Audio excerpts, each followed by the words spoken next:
का केस था जो कि कहा गया था कि हम इसको आगे इसका ट्रायल चलाएंगे अडियाला जेल में। आज खान साहब और फवाद चौधरी साहब पे फर्द जुर्म आयद हुई थी जो कि नहीं हुई और 19 तारीख इन्होंने डाल दी। सबसे पहली बात मैं यहाँ पे ये कहना चाहूँगी कि मैं एज एन अहलिया मुझे काफ़ी दुश्वारी का सामना था जो मैं इतना लंबा चल के अंदर गई हूँ और उसके बाद फिर मुझे पूरा अंदर ले जाया गया है। तो एटलीस्ट ख़वातीन को DIG साहब या IG प्रिजन्स को इतना परमिशन या ECP को हमें देनी चाहिए कि ख़वातीन की गाड़ी अंदर जानी चाहिए। और दूसरा सबसे पहली बात यह है कि आज एक बहुत हैरानकुन बात हुई है कि मैंने ज़िंदगी में 75 साल की अगर आप हिस्ट्री पाकिस्तान की पढ़ें तो मैंने नहीं देखा कि कोई इंस्टीट्यूट खुद उठ के अडियाला आ रहा है ट्रायल सुनने के लिए, जो कि आज खान साहब और फवाद का था। सारा का सारा इंस्टीट्यूशन, आपके जजेस, आपके मेंबर्स, वो सारे के सारे अडियाला आए हैं। मेरे ख्याल से तो इसको हम वहाँ पे भी पेश कर सकते थे फवाद साहब को, लेकिन ऐसा नहीं किया गया। और अब देखते हैं कि 19 तारीख को फर्द जुर्म आयद करते हैं या नेक्स्ट पेशी डलती है, अभी इसका कोई पता नहीं है। अच्छा, इलेक्शन के बताइएगा फर्द जुर्म आयद क्यों नहीं हो सकी? फर्द जुर्म आयद क्यों नहीं हो सकी? आई थिंक आज इन्होंने नहीं किया है, आर्ग्यूमेंट्स हुए हैं तो उन्होंने डेट दे दी है हमें 19 तारीख का। आपकी मुलाकात हुई? जी मेरी मुलाकात हो गई है। मैडम आपने क्या वजह ट्वीट की थी कि भाभी और भतीजियों के जो है वो हक जो है वो मारा जा रहा है। आज आपकी मुलाकात हुई, कोई रजिस्टर नहीं, वो उनका रवैया ही ठीक नहीं है। अभी भी वो जब निकले हैं तो उसके बाद ही वो सो थ्रेटनिंग कि मैं आपको क्या बताऊं। लेकिन I will take him to the court अगर ये बाज ना आए इस तरह की हरकतों से। कि देखें, हर किसी का अपना एक राइट होता है, लीगल राइट है। मैं उनकी अहलिया हूँ, मेरे से उनके 2 बच्चे हैं, मेरा अपना लीगल राइट है। वो भाई हैं, अगर वो इसके अंदर लॉयर हैं उनका अलहदा एक अपना राइट है। हम किसी का राइट बेट्रे नहीं करते। और मेरी ऐसी एज अ प्रोफेशनल अगर आप देखें तो मेरे कभी भी आपको मेरी तरफ से कोई तक कलामी नहीं मिली होगी। ये सवाल किया गया था, उन्होंने कहा कि इस वक्त इत्तेफाक को डिस्कस करना जरूरी नहीं है, तमाम फोकस केसेस पे है। फिर मेरे ख्याल से उनको डिस्कस कर लें हम। गलत है, बेबुनियाद है।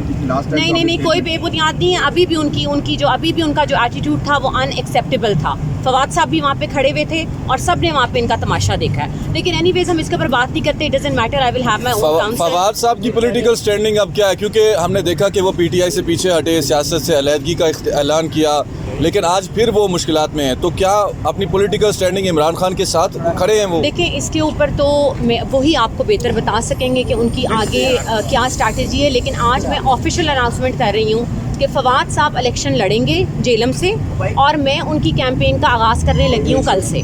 और मैं जाके वो जेल में होंगे और कैंपेन इनकी अहलिया करेंगी, हिबा फवाद इंशाल्लाह जेलम से। और देखते हैं कि अब ये नाअहल करते हैं या आगे क्या होता है, वो तो अभी डिसाइड होगा। PTI के टिकट पे इलेक्शन लड़ेंगे मैम? ये हम डिसाइड करेंगे। मैडम फवाद चौधरी और इमरान खान की तरह मुलाकात हुई अंदर? हाँ जी, आई मीन इकट्ठे बैठे हुए थे सब लोग, लेकिन इन्होंने मुझे आगे नहीं बैठने दिया। जहाँ पे सारी बहनें बैठी हुई थी, जहाँ पे उनकी अहलिया खान साहब की बैठी हुई थी, जहाँ पे सारी ख़वातीन, तो मुझे इन्होंने पीछे बिठाया, मुझे आगे नहीं जाने दिया।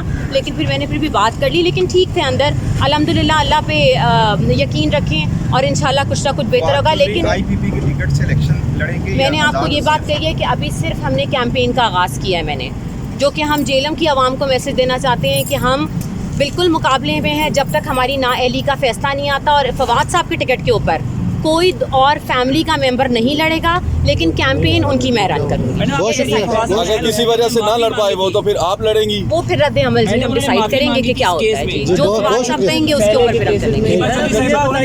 माफी मांगी थी, लेकिन आप कह रही हैं नाअहल हो सकते हैं, वो कहते हैं माफी मांग चुके हैं। माफी देखिए, रिजेक्ट हुई है तो ट्रायल चलाया है ना उन्होंने।